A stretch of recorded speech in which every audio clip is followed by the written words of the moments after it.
Salutations tête de nage, je suis le chef et bienvenue dans Menu Comics, l'émission qui cause de comics et d'autres trucs. Et aujourd'hui on va parler d'un des comics préférés que je préfère, Fear Agent, oh yeah. Fear Agent est une série de science-fiction écrite par Rick Remender, ce mec des boîtes sa maman, et dessinée par Jérôme Opeña et Tony Moore qui dessine ça en alternance. C'est-à-dire qu'un arc narratif sera dessiné par Moore et le second sera dessiné par Opeña, et ainsi de suite. D'ailleurs pendant qu'on y est, Tony Moore est le co-créateur du comics à succès Walking Dead. Ouais parce qu'il y en a qui le savent pas mais avant d'être une série télé, Walking Dead c'est un comics. Et si tu kiffes la série, je te déconseille de lire le comics, parce qu'une fois que t'auras lu le comics, tu vas trouver la série un poil chiante.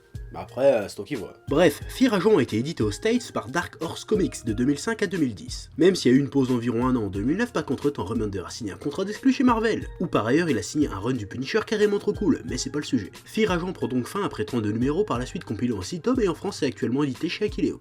Et là tu te demandes très certainement de quoi ça parle. Eh ben je vais te le dire. Fear Agent nous raconte les aventures de S. Hudson, baroudeur de l'espace. Espèce de mercenaire complètement alcoolo, vulgaire et crado, qui quand il n'est pas complètement torché, chasse des aliens chelous pour gagner quelques deniers. Il est aussi le dernier des Fear Agent, un groupe de combattants qui a défendu la Terre lors de l'invasion des Tétaldiens et des Drécites. Ouais, j'aurais peut-être dû commencer par là en fait. À la base, S. Hudson c'était un gentil fermier redneck du Texas, avec une femme et un fils, et ils étaient bien heureux. Sauf qu'un jour, l'Empire Tétaldien attaque la Terre. Le fils d'Hudson crève dans la première attaque. Un petit peu après les Tétaldiens, c'est les Drécites qui débarquent, et eux ils viennent pour casser du Tétaldien, et aussi exterminer les humains entre deux batailles. Pendant ce temps, tout un tas d'autres espèces extraterrestres se pointent pour piller la planète pépèrement. Bref, c'est le méga merdier. Avec tout un groupe de pecnos survivants, ils se créent les Fear Agents pour botter le cul à tous les aliens qui ont envahi la Terre. Après moult péripéties que je ne te spoilerai pas ici, il se retrouve seul dans l'espace à errer dans son vaisseau Annie et à se saouler la gueule. Jusqu'au jour où, suite à un concours de circonstances chelous, il remonte le temps et à l'occasion d'annihiler l'Empire Tétaldien, avant même son existence. Et c'est là le début des emmerdes. Enfin, il en avait déjà pas mal avant, mais là, c'est des emmerdes d'un level cosmique, quoi. De bonnes grosses emmerdes des familles.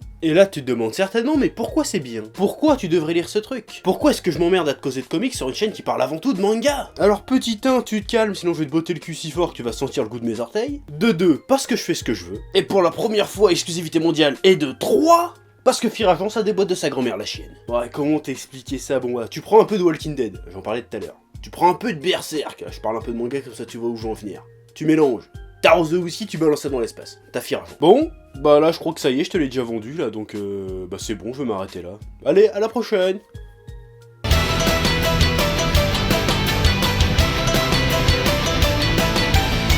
Ah, t'as vu, c'est rigolo, on a fait croire que la vidéo était déjà finie en envoyant le générique et tout. C'est super original comme blague, on devrait le faire plus souvent je pense, ça serait sympa. Ah, c'est encore plus drôle la seconde fois, qu'est-ce qu'on se fend la gueule! Eh, ça commence à être chiant là quand même, non? Eh mais toi je vais te défoncer. Bref, Fear Agent, pourquoi c'est cool? Déjà, parce que le héros is fucking Hudson. Si un jour je fais un top des persos de comics badass, je le mets dedans, c'est obligé. C'est vraiment l'archétype du badass de base, gros loupard, limite pecno, plein de poils qui pue le cigare et la vinasse, qui a la gâchette facile, des punchlines cyniques qui claquent et qui malgré son côté connard fini, sert toutes les gonzesses et finit toujours par vaincre les méchants. Un bon gros héros à l'ancienne, une espèce de jeune Mike Lane de l'espace, ça serait cool ça. Mais ça s'arrête pas là, et Hudson c'est surtout un putain d'écorché vif, un mec qui a vu les pires horreurs, qui a littéralement survécu à l'enfer et qui a aussi fait des choses pas très jolies pour survivre. Ok, c'est un connard d'alcoolo plus mal poli, mais bordel, quand tu connais son histoire, t'as juste envie de lui resservir un verre. Et ça, c'est que au début de l'histoire. D'ailleurs, son problème d'alcoolisme va être un véritable enjeu pour le personnage. D'ailleurs, à un moment donné de l'histoire, il en vient même à se demander si son addiction à la bibine ne serait pas plutôt la cause de ses soucis plutôt que leurs conséquences. Ouais, c'est pas un personnage qu'on aime seulement parce qu'il est balèze, mais c'est surtout pour ses faiblesses, ses failles, qui font que ça soit un personnage très humain. Ses addictions, ses traumatismes, ses faiblesses, son désespoir, tout ça, ses problèmes relationnels, ça en fait un personnage que je kiffe, j'adore ce genre de personnage. Moi. Puis bon ok, ses faiblesses c'est cool, mais faut avouer que c'est quand même un perso sacrément balèze. Le gars défonce des robots géants, des crocodiles de l'espace, des hommes singes, des zombies de l'espace tout pourris avec 10 grammes dans le sang, 4 côtes cassées et un phaser tout pourri qui a plus de batterie. C'est balèze. Et tout ça en prenant le temps de balancer des citations de Samuel Clemens qui claquent. Samuel Langhorne Clemens, aussi connu sous le nom de Mark Twain, est un célèbre écrivain américain originaire de Floride, qui entre autres écrit les aventures de Tom Sawyer, mais qui était aussi philosophe et humoriste réputé pour ses textes teintés de cynisme et d'humour noir. Eh, on s'en branle. Ah mais oui. Mais qui c'est qui joue avec le générique, bordel? Deuxième raison de pourquoi c'est cool, le Nevar. Ah, je le dis comme ça, j'ai envie. Et pourquoi toujours vert d'ailleurs? Pourquoi pas bleu? Ce serait bien un uni bleu aussi. L'univers de Firageon, c'est de la bonne grosse SF à l'ancienne, ma gueule. Limite de la série B nanardesque et ringarde. Look la gueule des méchants ultimes. Des robots tout nazes avec un cerveau dans un bocal.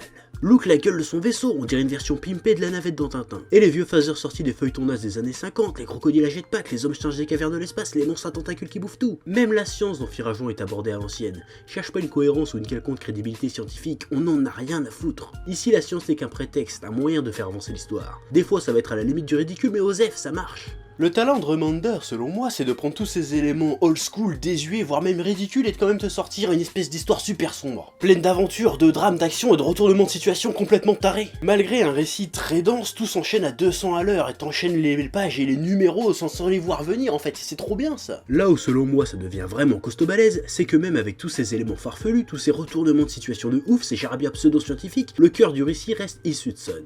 Tout ce qui arrive, tout ce qui nous est conté n'a que pour seul et unique but de développer l'histoire, la personnalité de Is, de nous faire suivre son parcours, et quel parcours! Si j'ai évoqué Walking Dead et Berserk, j'aurais pu aussi évoquer Hellblazer ou d'autres trucs du genre, c'est parce que ce sont aussi des histoires qui nous racontent le parcours d'hommes au travers de situations désespérées, qui vivent l'enfer au quotidien et qui continuent d'avancer et de se battre envers et contre tout, parce qu'au final ils ne peuvent faire que ça, continuer de se battre avec l'infime espoir d'un lendemain meilleur. Et ce genre d'histoire, je surkiffe ma race. Mais j'ai pas encore causé dessin. Que dire à part que ça claque, j'ai toujours kiffé le style de Tony Moore. Il a un sacré talent pour dessiner des persos à gueule, si tu vois ce que je veux dire. Je crois que c'est vraiment un de mes dessinateurs préférés. Puis il y a Jérôme Opena qui est depuis devenu un gros cador chez Marvel, son style claquait déjà à l'époque de Firageon. Et ben mate donc ce qu'il est capable de nous pondre aujourd'hui.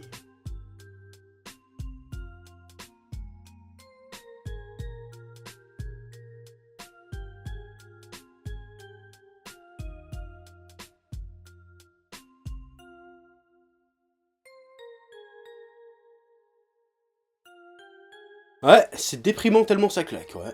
Bref, Firageon c'est un excellent comics qui déboîte et ça fait un moment que j'avais envie de t'en causer, donc maintenant c'est fait. Si t'as l'occasion, franchement, lis-le parce que franchement c'est top la classe, c'est trop classe comme BD, sérieux. C'est inventif, c'est intelligent, c'est palpitant, bref, il y a tout dans Firageon, voilà. En plus, j'ai entendu dire sur les internets que les droits d'adaptation ciné avaient été achetés par un certain studio, donc raison de plus pour s'y mettre. Ah, comme ça, le jour où le film y sort, ben tu pourras faire genre, ah ouais, je connais le bouquin, ouais, franchement bien, tu vois. Ça c'est classe. Ouais, donc du coup on a fini la vidéo là, donc quand même petit message de fin, on est vraiment désolé pour Montélimar, on n'a pas pu venir, il nous est arrivé une histoire de ouf malade, je veux dire, c'est la campagne, c'est de la merde. Hein, tu rates un truc et bah tu peux plus bouger de chez toi après, donc c'est de la merde, donc on est désolé, puis on va peut-être à l'année prochaine, je sais pas s'ils veulent encore de nous, mais à mon avis c'est mort, mais on verra bien, hein, voilà. Merci aux tipeurs de tiper, parce que c'est sympa, c'est gentil, tipeur arrête de tiper, mais non, continue parce que c'est bien quand même, voilà, la blague de merde. Hop, C9, ouais, avant on avait une boutique Spreadshirt où on vendait des t-shirts avec des petits logos sympathiques, maintenant on le fait sur testadora.fr.